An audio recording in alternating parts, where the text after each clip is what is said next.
வணக்கம். விரிந்த பார்வையின் இன்றைய காலை நேர செய்திச் சுருக்கம் வாசிப்பவர் சூர்யா தேவி. இந்த ஆண்டு மே மாதத்தோடு ஒன்றிய அரசின் பதவிக்காலம் முடிவடைகின்றது. இந்நிலையில் விரைவில் நாடாளுமன்ற தேர்தல் தேதி அறிவிக்கப்பட உள்ளது.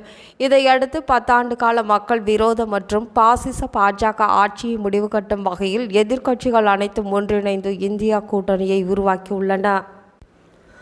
திமுக கூட்டணியில் தமிழகம் மற்றும் புதுவை மாநிலங்களில் உள்ள 40 தொகுதிகளுக்குமான தொகுதி பங்கீடு திருப்திகரமாக முடிவடைந்து விட்டது என்று முதலமைச்சர் மு.க.ஸ்டாலின் பெருமிதத்துடன் கூறினாலும் கூட அக்கூட்டணிக்குள் சலசலப்பும் முணுமுணுப்பும் உரக்க கேட்க தொடங்கியுள்ளது. இதனால் திமுக தலைமை பலத்த அதிர்ச்சிக்கும் உள்ளாகியுள்ளது. தனது கூட்டணியை இன்னும் அதிமுக உறுதி செய்ய இயலாத நிலையில் ஆரணி மக்களவை தொகுதியில் அந்த கட்சியின் சார்பில் வேட்பாளராக போட்டியிட கடும் போட்டி. பங்குனி மாத பூஜைகள் மற்றும் பங்குனி உத்திர திருவிழாவிற்காக சபரிமலை ஐயப்பன் கோவில் நடை இன்று முதல் திறக்கப்படுவதாக தேவஸ்தானம் அறிவித்துள்ளது.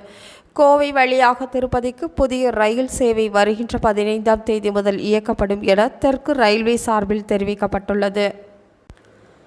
பள்ளி கல்வித்துறையின் கீழ் செயல்படும் பொது நூலக இயக்ககம் சார்பில் வெளிப்படைத் தன்மையான நூல் கொள்முதல் செய்வதற்கான இணையதளத்தை பள்ளி கல்வித்துறை அமைச்சர் அன்பில் மகேஷ் பொய்யாமொழி சென்னையில் தொடங்கி வைத்துள்ளார்.